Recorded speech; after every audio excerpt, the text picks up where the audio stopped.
दोस्तों, एक सच्चा दोस्त कौन होता है? आपने सोचा है कभी? एक सच्चा दोस्त, एक अच्छा मित्र वो होता है जो आपके लिए हमेशा तैयार रहे, आपके परिवार के लिए हर तरह की हेल्प के लिए तैयार रहे। अगर आपके कुछ दोस्त जिनके साथ भी आप रोज उठते बैठते हैं, कभी आपने उनसे पूछा है क्या आपने अपने लिए कोई फाइनेंशियल प्लानिंग की है, कुछ सेविंग स्टार्ट करी है? बहुत सारे लोग आपस में एक दूसरे से छुपाते हैं कि मेरी सेविंग किसी को पता ना चल जाए।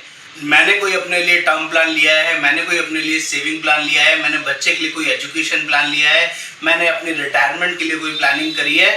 दे नेवर डिस्कस। आपको पता है ऐसा क्यों करते हैं? एक one of the main reason जिसकी वजह से लोग अपनी इन्वेस्टमेंट, अपनी सेविंग को डिस्कस नहीं करते, उसका एक बड़ा रीजन है। आज मैं वो रीजन आप लोगों के सामने डिस्कस करने वाला हूँ।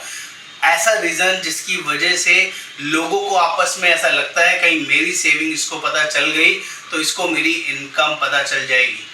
ये पहला रीजन हो सकता है। दूसरा रीजन, मैं किसी को अपनी सेविंग क्यों बताऊं जब कोई और ऐसी कोई सेविंग अपने बारे में डिस्कस नहीं करता, तो मैं ही क्यों बताऊं? ये दूसरा एक मिथ है जो आपस में खासकर मेल एक दूसरे को नहीं शेयर करते हैं। और तीसरा फॉरमोस्ट रीजन, बहुत सारे लोग जो अपना सेविंग करते हैं, इन्वेस्टमेंट्स करते हैं, वो मार्केट्स में करते हैं। मार्केट्स बोले तो अपना शेयर मार्केट्स या म्यूचुअल फंड्स के अंदर करते हैं। वहां पर जब वो लोग कमाते हैं पैसा अच्छा, तो वो सबको गाते हैं, लेकिन जिस दिन भी कोई बड़ा नुकसान, मार्केट डिप पे आ जाती है, पैसा नीचे चला जाता है, तो ऐसे ब्लैंक, ऐसे साइलेंट हो जाते हैं जैसे वो कभी शेयर मार्केट की तरफ जानते ही नहीं। तो इस वजह से शेयर मार्केट में या म्यूचुअल फंड में इन्वेस्ट करने वाले लोग भी आपस में अपने नुकसान को शेयर नहीं करना चाहते।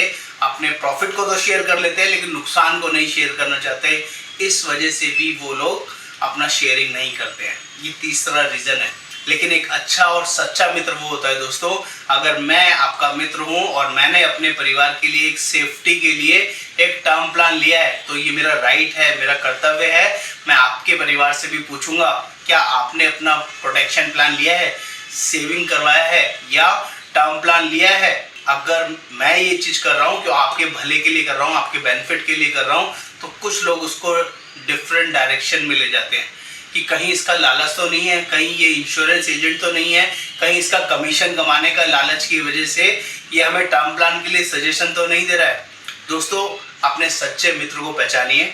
मैं आपको ये नहीं कह रहा हूँ कि वो आपका दोस्त हो सकता है, आपका रिलेटिव हो सकता है, आपका इंश्योरेंस एडवाइजर भी हो सकता है, जो शायद आपसे बिजनेस के लिए नहीं, आपका एक जेन्युइन और एक बड़ा इंश्योरेंस देने के लिए आपके पास आया है और आपको बोल रहा है कि प्लीज अपने परिवार के लिए टर्म प्लान लीजिए, एक बड़ा इंश्योरेंस कवर लीजिए, प्योर इंश्योरेंस कवर लीजिए। आज मैं दोस्तों आपको टर्म इंश्योरेंस के बारे में बताने वाला हूँ। जितना लोगों को मिथ है ना, उस मिथ से बाहर निकलिए। कुछ और करें या नहीं करें, टर्म प्लान जरूर लें।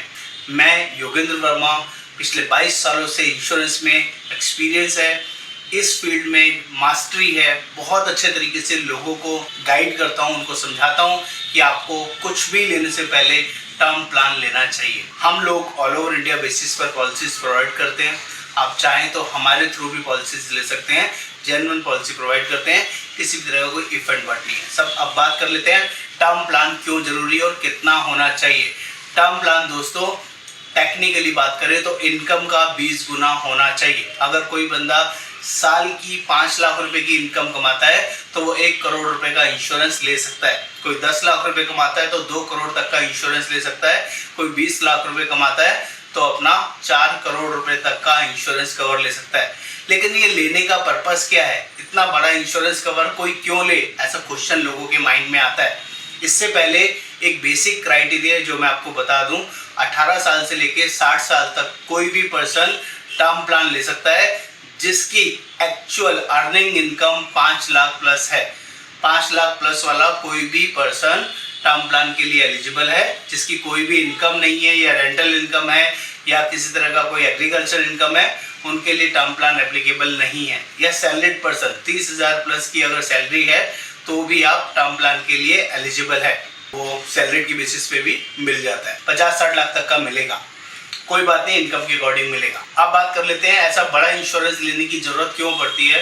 दोस्तों, एक बेसिक सी बात समझिएगा, जिसकी इनकम 5 लाख रुपए है और उसने 1 करोड़ रुपए का इंश्योरेंस लिया है, तो अगर उसकी अनफॉर्चुनेट डेथ हो जाती है, जैसे अभी कोविड सिनेरियो गया, 2 साल से कोविड था, उस टाइम में बहुत यंगर एज में भी लोगों की डेथ हुई है, वो परिवार से अलग हुए हैं और उनका परिवार आज रास्ते पे आ गया। जिन लोगों ने भी टर्म प्लान नहीं लिया हुआ था, जिसने भी लिया था उसको 1-1 करोड़ रुपए मिला है टर्म प्लान लेने की वजह से। तो वो 1 करोड़ जब फैमिली में मिलता है ना, उसका परिवार अपने उस पति को, उस बेटे को, उस भाई को सलाम करता है, दुआ देता है कि इसने हमारे बारे में सोचा, जिसकी वजह से आज हम लोग रास्ते पे नहीं हैं, आज हम लोग किसी से मांगने वाली सिचुएशन में नहीं है। आज उसके बच्चे, उसका परिवार, उसका घर, उसकी गाड़ी, सब कुछ पहले की तरह चल रहा होता है। क्योंकि वो जो 1 करोड़ रुपए को बैंक में भी अगर जमा कराते हैं, कुछ भी नहीं करते, सिर्फ 5% ब्याज पर भी अगर बैंक में चलाते हैं, तो भी 5 लाख रुपए साल की इनकम वहां पर जिंदगी भर आएगी, जब तक भी उस पर ब्याज मिलता रहेगा। इस वजह से टर्म प्लान लेना चाहिए दोस्तों। इस टर्म प्लान की वैल्यू उस परिवार से जाके पूछिए जिसके परिवार ने इंश्योरेंस नहीं कराया, उसके घर में से वो बंदा चला गया, उसको कोई पैसा कहीं से नहीं मिलता, कोई रिश्तेदार जिंदगी भर साथ नहीं देता, कोई भी अच्छे से अच्छा दोस्त, परिवार, किसी भी तरह के लोग उसको घर में हर महीने पैसे देने नहीं पहुंचते, हेल्प करने नहीं पहुंचते। अगर जेन्युइनली मेरी बात से आप लोग एग्री करते हैं, समझते हैं और आपको ये लगता है कि ये वीडियो किसी और लोगों की ज़िंदगी बदल सकता है, किसी भी लोग को मोटिवेट कर सकता है टर्म प्लान लेने के लिए, तो प्लीज़ इस वीडियो में कमेंट करें, शेयर करें, सब्सक्राइब करें और प्लीज़ लोगों तक पहुंचाएं, क्योंकि टर्म प्लान सबसे ज़्यादा ज़रूरी है। तो उम्मीद करूँगा आपको वीडियो समझ में आया होगा, अच्छा लगेगा। नमस्कार, आपका दोस्त योगेंद्र वर्मा।